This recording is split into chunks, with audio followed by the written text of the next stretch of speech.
Morning. Hope everybody's doing well. Hope everybody's having a good week. I was just checking out the weather again today. If you don't believe Cleveland is God's country, then I don't know what your problem is. It's another beautiful, beautiful day here in Cleveland. We're coming off a solid win Monday night in New York. Thought our guys played well. They played hard across the board. We covered kicks well. Punt return game was pretty good. I had another penalty. We got to eliminate that.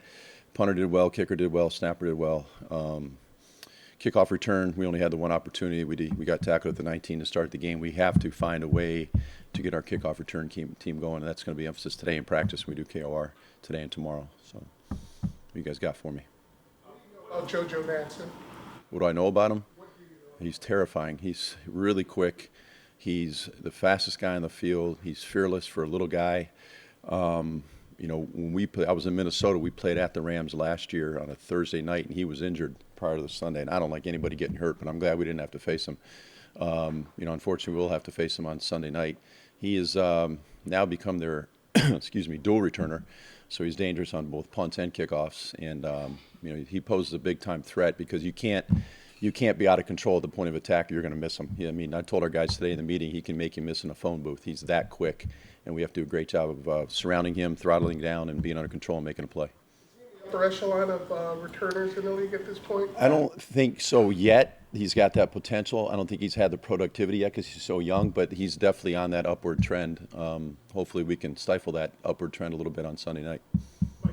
Jamie only allowing one punt return. Is that as important and impressive as anything he's done? That's really important to what we do.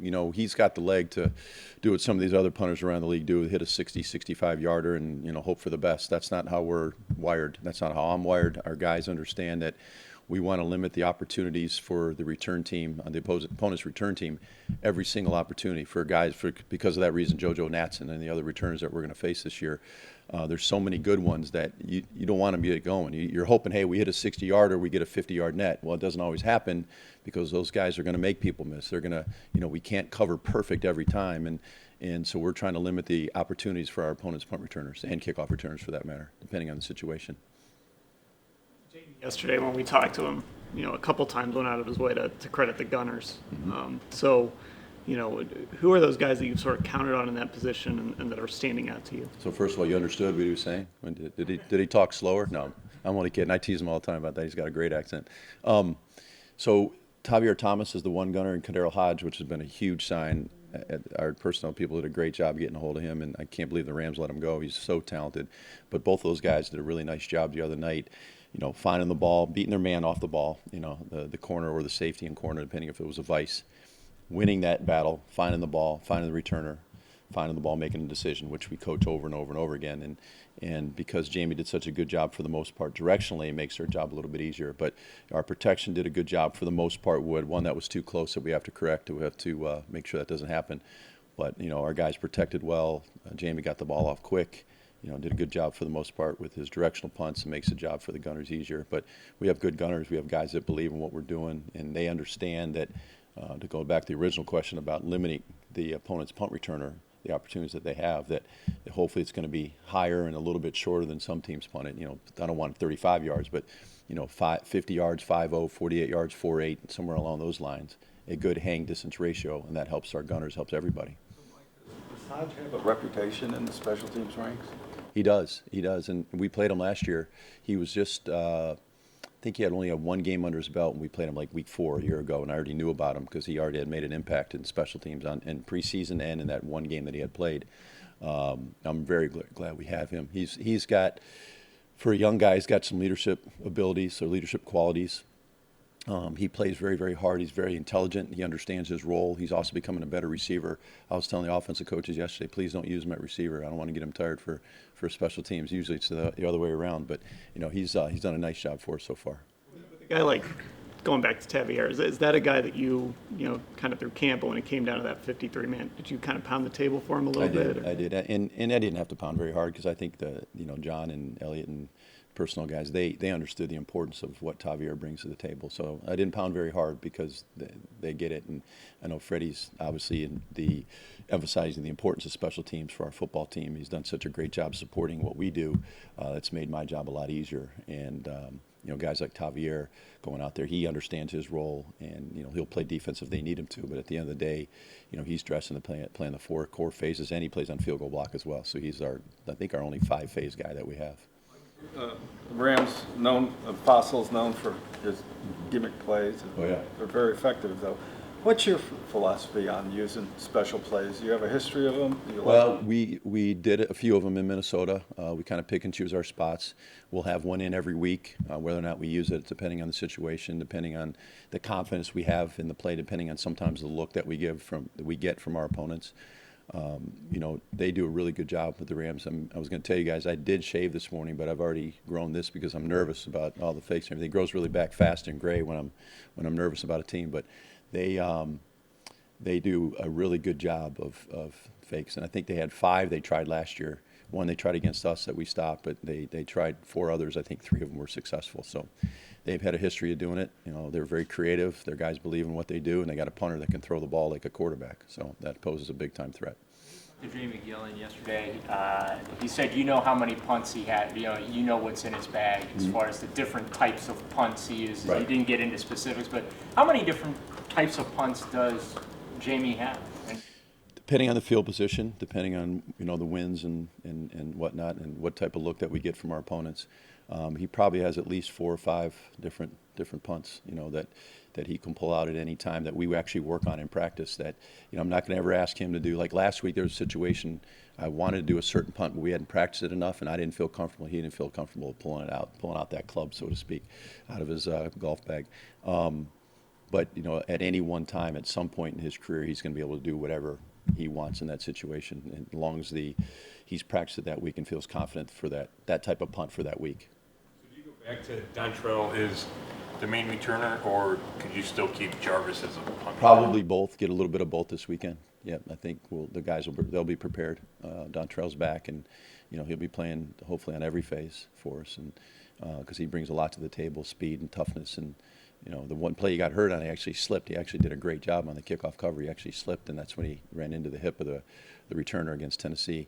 But I think these guys are really buying in. They're believing into what we're selling, and Dontrell's one of those guys that we're going to rely on all year as a returner or otherwise. Jarvis felt like he was close to busting that one. Did he kind of slip There's a on? couple he was close. They did a nice job. Their center for the Jets is a very good athlete. We knew that going in. We're trying to slow him down with Chad Thomas, and Chad did a good job initially. The kid got away from him on one of them and made a nice play on Jarvis, but he was pretty close. Our guys did a good job, and Jarvis has such great vision and great leadership and great. He kind of changes the mentality of the punt return unit when he's out there, because he can break one at any time. Practice the trick plays on special teams, but on the flip side, it's tough to defend those, and the Rams do a real good job of disguising. So how do you prepare to face a unit like that not only disguises their fakes well, but they also execute them? I think you got to keep it simple for our guys, whether we're in defense stays or punt return against their punter, knowing that there's a threat, there's a possibility. It's also the call that I would make on 4th down, depending on the down and distance and field position and how many guys we have in the box. And every situation is going to be a little bit different, but to be quite honest, we have to be ready for a fake every single time we go out there. We have to be ready for surprise onside with our kickoff return unit. We have to be ready for a counter or reverse with their kickoff return unit. So there's a lot of different things that we have to prepare for. And I'll be honest with you, I started preparing for the Rams back in the spring, running fakes against our punt return unit, against our defense stays unit back in the spring through the summer. Not that that guarantees success, but at least our guys understand where we're coming from when we're talking about it this week. When you say you have to, different question. I think you have 3 penalties in 2 games. I believe so. Is that right? Thank you for reminding me. Appreciate it. Well, is that, you want none, but I Right. mean, that's such a significant improvement here. Are you pleased with that part? No, I wasn't pleased in the first game. I thought there were 2 penalties on one play. They weren't very good penalties. We had the one that was the phantom illegal double team on that kickoff return, but you still got to learn from it and move on. The penalty the other day was we had an 18-yard punt return, which is outstanding. It would have been a 20 or about a 35, 36-yard net for the Jets, and our nose blocks the guy in the back late.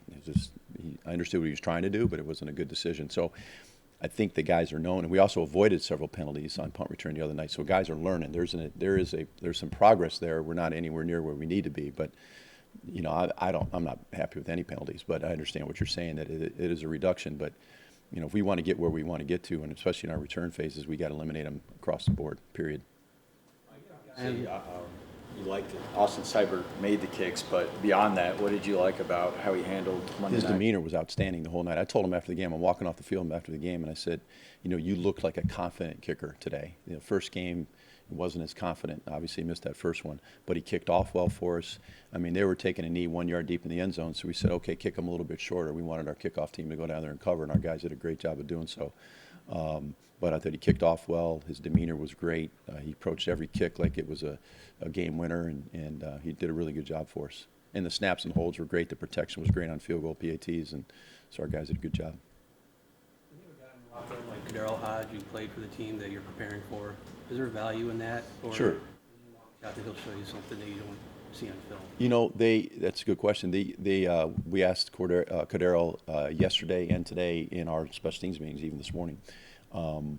You know, what are they thinking here? And I have a good idea what they're doing, but he knows the ins and outs of it. And so he just gives us a little bit of insight, not exactly what they're going to do. They might change their calls up a little bit. I don't rely on that a whole lot. But he is a smart player that was very much involved with their special teams, so he understands when they're going to run fakes or what type of fakes they're going to run, or what their mindset is on kickoff return, or whatever the case may be. So his intelligence and his recollection of obviously what they've done there the past couple years that he's been there, last year and this year, that really has helped us. Absolutely. Sign him. I mean, we see wide receiver, but is that a special teams move when you add him? I see special teamer. Absolutely. I see gunner. I see the 5 on kickoff, frontline KOR guy, the Mike Backer, we call him, on punt return. That's what I see. And eventually, I'm sure, and like any young man, he wants to be a starter on offense, but we got a pretty good receiving core. So up until he becomes a starter, he's going to be a 4-phase guy for us. Yes, ma'am. Oh, I know the weather's good, but are you taking the kickers down to the stadium even? It was a short week. They had kicked so much, they're a little bit sore after Monday night. We come back Tuesdays, their day off. Yesterday morning, we're practicing less than 48 hours since they had played in the game. So we didn't take them down this week, but we'll start that back up again next week. Happened in your history as a Browns fan, how does it strike you to see Clay Matthews going in the Ring of Honor? Oh, I think it's great. I loved watching him play. What a great player he was. And then you guys know that. I mean, just growing up, he was one of the stalwarts of that defense. And, he always played so hard. He always, he just seemed to show up every week. And, he was a fun guy to watch when I was a young man growing up. Favorite thing he did, or trait, or anything? Whenever we beat Pittsburgh, that was always fun. Yeah, he helped us beat them a few times. Not as much in the 70s, but the 80s were pretty good that I remember.